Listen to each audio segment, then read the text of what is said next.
My dear students, आज समझेंगे हम लोग मैकेनिज्म ऑफ हार्मोन एक्शन को। तो hormone act by binding to specific receptor.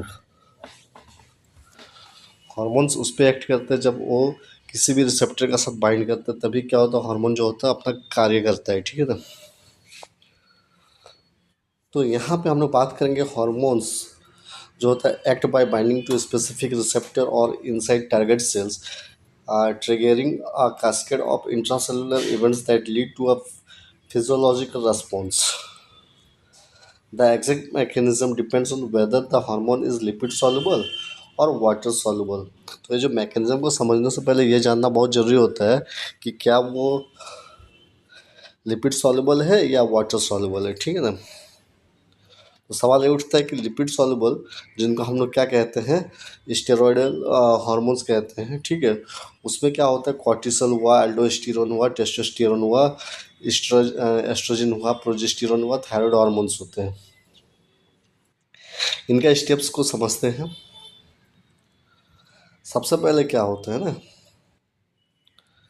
Diffusion होता है अक्रॉस सेल मेम्ब्रेन। मतलब being a lipid soluble steroid hormone passively diffuse through the phospholipid bilayer of the target cell membrane. तो ये क्या होता है कि लिपिड सॉल्युबल होने की वजह से क्या होता है, फॉस्फोलिपिड बाइलेयर जो होता है वहाँ पे वो डिफ्यूज हो सकता है ना। मतलब पहले बात है ये सेल मेम्ब्रेन में डिफ्यूज होना।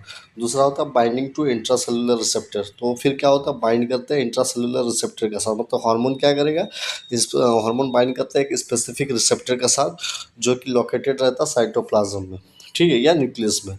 तो जिसके जब भी हार्मोन जब किसी रिसेप्टर के साथ बाइंड करेगा तो वो बन जाता है क्या, हार्मोन रिसेप्टर कॉम्प्लेक्स। वहाँ तक होने के बाद फिर वो क्या होता है, ट्रांसलोकेशन होगा। मतलब वहाँ से वो चला जाएगा कहाँ पे, न्यूक्लियस की ओर जाता है। अगर रिसेप्टर मान लीजिए बाइंड किया, या हार्मोन अगर बाइंड किया रिसेप्टर के साथ साइटोप्लाज्म में, फिर वहाँ से वो न्यूक्लियस की ओर मूव करेगा। तो जो भी कॉम्प्लेक्स तैयार हुआ वो फिर चला जाता है कहाँ पे, न्यूक्लियस की ओर। वहाँ जाने के बाद फिर वो किसके साथ बाइंड करेगा, बाइंड करेगा डीएनए के साथ। मतलब जो हार्मोन रिसेप्टर कॉम्प्लेक्स है, अब वो क्या करेगा, बाइंड करता है हार्मोन रेस्पॉन्स एलिमेंट्स के साथ एक स्पेसिफिक जीन जो कि डीएनए पे होता है। वहाँ पे बाइंड करने के बाद क्या करते हैं, फिर फर्दर क्या करेगा, वो एक्टिवेट, वो जो बाइंडिंग अब एक्टिवेट होगी या रिप्रेस हो सकता है, तो ये क्या करेगा, ट्रांसक्रिप्शन करेगा किसी भी टारगेट जीन को, जहाँ पे क्या होता है, डीएनए से एमआरएनए बनना शुरू हो जाता है। अब जब डीएनए से एमआरएनए बनेगा, मतलब अभी आपने देखा कि डीएनए में डीएनए से अब क्या हुआ, एमआरएनए तैयार हुआ, जिनको हम लोग क्या कहते हैं, ट्रांसक्रिप्शन कहते हैं। अब ये एमआरएनए से क्या होगा, आगे जाके क्या बनता है, प्रोटीन बनेगा। क्या बनेगा, मतलब ये जो एमआरएनए होते हैं उससे तैयार होंगे प्रोटीन। तो इस तरह से क्या हुआ, जीन क्या किया, एक्सप्रेस कर दिया। ठीक है ना। तो ये चीज़ है। तो यहाँ पे क्या हुआ, आगे जाके क्या हुआ, प्रोटीन तैयार करते हैं। तो एमआरएनए अभी ट्रांसलेटेड होते हैं, अब प्रोटीन बनना शुरू हो गया कहाँ पे, साइटोप्लाज्म। ठीक है। आगे बढ़ते हैं यहाँ पे। अब एक फिजियोलॉजिकल रेस्पॉन्स भी है। ठीक है। प्रोटीन जो प्रोड्यूस हुआ है, ठीक है, ये अब क्या करेगा, ये एग्जर्ट करता है, वो अपना मतलब इफेक्ट दिखलाता है, जैसे कि ग्लूकोनियोजेनेसिस पे। ठीक है।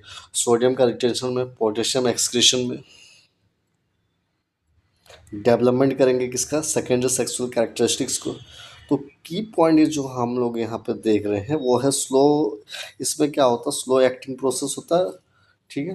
और ये लॉन्ग लास्टिंग होता है, डायरेक्टली ऑल्टर करता है जीन एक्सप्रेशन को और प्रोटीन को सिंथेसिस करता है। ये तभी पॉसिबल हुआ जब हार्मोन रिसेप्टर के साथ बाइंड किया। अब आते हैं एक कौन सा हार्मोन की बात मैंने कही, स्टेरॉयडल हार्मोन, जो कि लिपिड सॉल्युबल हार्मोन्स है कि नहीं। उसके बाद आ जाते हैं हम यहाँ पे नॉन स्टेरॉयडल हार्मोन्स, जो कि वाटर सॉल्युबल हार्मोन्स होते हैं, जिसमें एग्जांपल आते हैं insulin, glucagon, epinephrine, norepinephrine, growth hormone, है ना, ऑक्सीटोसिन। तो इनका मैकेनिज्म क्या होता है, ये भी क्या करेंगे, सबसे पहले बाइंड किया सेल सरफेस रिसेप्टर के साथ।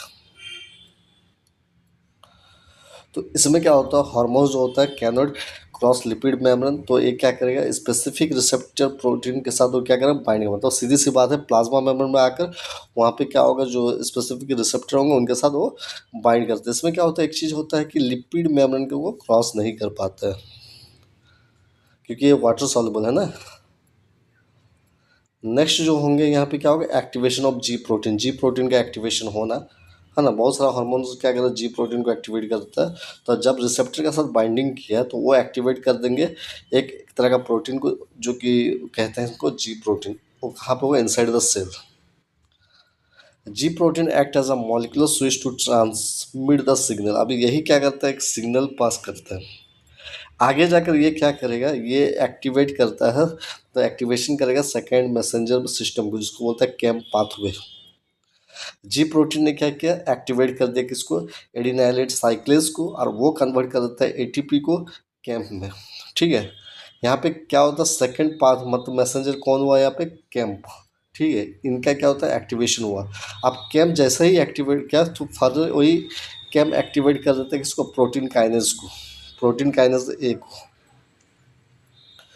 जब ऐसा हुआ तब आगे जाके क्या होता है, फिर फॉस्फोराइलेट्स करेंगे, हाँ, टारगेट एंजाइम को जो ट्रिगर करता है सेलुलर रिस्पॉन्स को। उसके बाद हम यहाँ पे जो आपने देखा, ठीक है, अब यहाँ पे आ जाते हैं IP3 और DAG पाथवे। अब ये जो जी प्रोटीन जो होते हैं, वो जो होते हैं जी प्रोटीन, ये एक्टिवेट करता है फॉस्फोलाइपेज सी को, जो तोड़ देंगे किसको, है ना, ये जो है IP3 प्लस DAG में कन्वर्ट हो जाएगा ये जो IP3 जो होते हैं, ठीक है, वो रिलीज करेंगे कैल्शियम आयन को फ्रॉम एंडोप्लाज्मिक रेटिकुलम से। फिर DAG क्या करता है, वो एक्टिवेट करता है प्रोटीन काइनेस सी को, जिसके वजह से क्या होता है, फॉस्फोराइलेट्स होता है प्रोटीन्स का। फिर आगे जाकर सेल सेल क्या करेगा, रेस्पॉन्स करता है। तो इस तरह से हार्मोन एक्ट करेंगे तभी जाकर आगे हर स्टेप होंगे, डायग्राम से समझेंगे इनको, है ना। फिर होता है हाँ, टायरोसिन काइनेज पाथवे। इसमें आते हैं इंसुलिन और ग्रोथ फैक्टर की बात करें तो सबसे पहले इसमें क्या होगा कि हार्मोन बाइंड करेगा रिसेप्टर के साथ, वो फिर क्या करेगा, स्टिमुलेट रिसेप्टर ऑटोफॉस्फोराइलेशन को, और फिर आगे जाकर एक्टिवेट करते हैं इंट्रासेलुलर सिग्नलिंग प्रोटीन को। फिर ट्रिगर्स करते हैं इफ जो भी इनका इफेक्ट दिखलाना है, ग्लूकोज को लेना है तो ग्लूकोज अपटेक में ये क्या करेगा, वो अपना असर दिखाना शुरू करेगा। नेक्स्ट आ जाता है signal amplification. One hormone molecule can activate thousands of second messenger molecule. तो ये क्या हुआ कि एक हार्मोन क्या होता है, हजारों की संख्या में सेकेंड मैसेंजर मॉलिक्यूल को क्या कर सकता है, एक्टिवेट कर सकता है। नेक्स्ट आ जाते हैं फिजियोलॉजिकल रेस्पॉन्स, जहाँ पे रैपिड चेंजेस देखने को मिलते हैं मेटाबॉलिज्म में। ठीक है, जैसे कि ग्लाइकोजन जब ब्रेक डाउन होगा तो एपिनेफ्रिन बनेगा। आयन ट्रांसफर में जैसे कैल्शियम आयन का इन्फ्लेक्स में क्या बतलाता है, ऑक्सीटोसिन को स्टिमुलेट कर देंगे। इंसुलिन हार्मोन्स क्या करेगा, ग्लूकोज का अपटेक करने लग जाता है। तो ये सारी बातें थी यहाँ पे। तो ये जो हम लोगों ने देखा non steroidal hormone, water soluble hormones को, इसका की पॉइंट्स क्या है, ये क्या होता है, फास्ट एक्टिंग करता है, मतलब सेकंड से मिनट के भीतर हो जाता है। शॉर्ट लाइफ है इसका, do not short life effect देखने को मिलता है, do not directly affect gene transcription, gene transcription को डायरेक्टली अफेक्ट नहीं करता है, but have downstream effect. Next आ जाता है सिग्नल ट्रांसडक्शन समरी की बात करूं मैं यहाँ पे। सिग्नल ट्रांसडक्शन कन्वर्ट्स करता है extra cellular hormone signal into intracellular response को। अब इसमें क्या है, हार्मोन का बाइंड करना रिसेप्टर के साथ, रिसेप्टर फिर क्या करें, एक्टिवेट करते हैं। अब इस हम लोग समरी देकर इसमें क्या होता है, सबसे पहले हम लोगों ने यही देखा कि हार्मोन ने क्या किया, बाइंड किया रिसेप्टर के साथ। फिर देखा रिसेप्टर एक्टिवेट करता है इंट्रासेलुलर मॉलिक्यूल को, जैसे कि जी प्रोटीन हुआ, काइनेज हुआ। फिर देखे हम लोग सेकेंड मैसेंजर क्या हुआ, एम्पलीफाई करता सिग्नल को, जो कि कैम्प IP3 और DAG ये सब को देखें, कैल्शियम आयन को देखें। फिर ये टारगेट करता है प्रोटीन को या एंजाइम को, आगे जाकर फिजियोलॉजिकल इफेक्ट दिखलाता है, फिर लास्ट में जाकर ख़त्म होता है। ये चीज़ को देखें, ठीक है नहीं। तो ये आपको देखने को मिल रहा है, फिर टर्मिनेशन होता है, लास्ट खत्म होता है। जैसे कि हम एक एग्जांपल के तौर पर बात करें, एपिनेफ्रिन ने क्या किया, बीटा एड्रीनर्जिक रिसेप्टर के साथ बाइंड किया, फिर कैंप आया, फिर उसका फिर पीके, फिर ग्लाइकोजन फॉस्फोराइलेज एक्टिवेशन हुआ। उसके बाद ग्लाइकोजन का टूटना मतलब ब्रेक डाउन होना, फिर ब्लड ग्लूकोज का बढ़ना। तो ये इस तरह से मैकेनिज्म चलता है, मतलब कोई भी हार्मोन आकर बाइंड करेगा, उसके बाद आगे एक बाय एक स्टेप चलता है, सेकंड मैसेंजर एक्टिवेट हो जाता है, फिर आगे जो भी होता है वो स्टेप चलते रहता है, ठीक है ना। आगे जो है अपना असर वो दिखाता है, जो भी फिजियोलॉजिकल इफेक्ट दिखाना है। तो थोड़ा सा इधर आ जाते हैं कंपैरिजन टेबल को। स्टेरॉयडल हार्मोन और नॉन स्टेरॉयडल हार्मोन में क्या डिफरेंस होता है। स्टेरॉयडल हार्मोन लिपिड में सॉल्युबल होता है, जबकि ये नॉन स्टेरॉयडल वाटर में सॉल्युबल होता है। इनका जो रिसेप्टर पाया जाता है साइटोप्लाज्म में पाया जाता है, और इनका लोकेशन जो होगा न्यूक्लियस में होगा। इनका जो होगा ये आपका सेल मेम्ब्रेन होगा लोकेशन नॉन स्टेरॉयड का। और भी अगर मैं बातें करूँ, स्टेरॉयडल हार्मोन जो होता है इसमें क्या होगा, डायरेक्ट क्या करें, डीएनए के साथ जब बाइंड किया तो जीन को ट्रांसक्रिप्शन किया, मतलब डीएनए से एमआरएनए बना, एमआरएनए से प्रोटीन बना। यहाँ पे वैसा नहीं, यहाँ पे क्या था, नॉन स्टेरॉयडल में सेकंड मैसेंजर तैयार होता है, ठीक है। ये जो प्रोसेस था स्टेरॉयडल हार्मोन स्लो था, लेकिन जबकि नॉन स्टेरॉयडल क्या था बहुत फास्ट था, मिनटों में हो जाता था। स्टेरॉयडल हार्मोन क्या लॉन्ग लास्टिंग था, लेकिन इनका जो नॉन स्टेरॉयडल जो होता है वो शॉर्ट लाइफ है, ठीक है। स्टेरॉयडल हार्मोन में एग्जांपल हम लोगों ने देखा कॉर्टिसोल, टेस्टोस्टेरोन, टेस्टोस्टेरोन, T3। जबकि नॉन स्टेरॉयडल में है इंसुलिन, इपिनेफ्रिन, ग्लूकागोन। तो इससे आप बहुत कुछ समझ पाओगे, इस समराइज वे में है, ठीक है। डिफरेंस है, डिफरेंसेड है। अब आ जाते हैं कंक्लूजन। जो एग्जैक्ट मैकेनिज्म है हार्मोन एक्शन का, ठीक है, वो डिपेंड करता है किस पे, हार्मोन सॉल्युबिलिटी और रिसेप्टर लोकेशन पे, ठीक है। कुछ जो होता है स्टेरॉयडल हार्मोन डायरेक्टली एक्ट करता है जीन को ट्रांसक्रिप्शन करने में, ठीक है। और कुछ जो होता है नॉन स्टेरॉयडल हार्मोन जो होता है वो क्या करता है, सेकंड मैसेंजर को एक्टिवेट करके आगे जाकर सिग्नल देता है। तो ओवरऑल जो भी समझ में आ रहा है कि यहाँ पे हमको क्या पता चल रहा है कि ये जो मैकेनिज्म ये हमको बतलाता है फिजियोलॉजी, फार्माकोलॉजी और क्लिनिकल एंडोक्राइनोलॉजी को ये दर्शाता है। अगर इनमें किसी तरह का भी अगर डिफेक्ट हो जाता है तो हाइपोथायरॉयडिज्म या स्टेरॉयड रेजिस्टेंस जैसा या डायबिटीज़ हो सकता है, ठीक है। तो जो भी हम लोगों ने देखे हैं यहाँ पे, थोड़ी सी डायग्राम से समझते हैं और बेटर आपको समझ में आएंगे। पहले हम लोग इनका मैकेनिज्म को देख लेते हैं कि क्या कहते हैं स्टेरॉयडल एक्शन में क्या हो, जो कि लिपिड सॉल्युबल होते हैं। ये आपका स्टेरॉयड हार्मोन है, ये जब क्या करता है सेल मेम्ब्रेन में एंटर किया तो ये क्या करते हैं, यहाँ पे एक रिसेप्टर होते हैं, तो उस रिसेप्टर के साथ वो क्या किया बाइंड कर गया, ठीक है।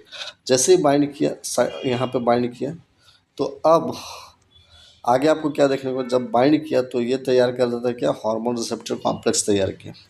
हार्मोन रिसेप्टर कॉम्प्लेक्स जैसे ही तैयार हुआ आगे जाके बन जाता है क्या, इसको हम हार्मोन रिस्पॉन्स एलिमेंट बोले, ठीक है। जब एंटर किया यहाँ पे और जब न्यूक्लियस में एंटर कर जाता है तो अब ये तैयार हो, ये बन गया क्या, हार्मोन रिस्पॉन्स एलिमेंट।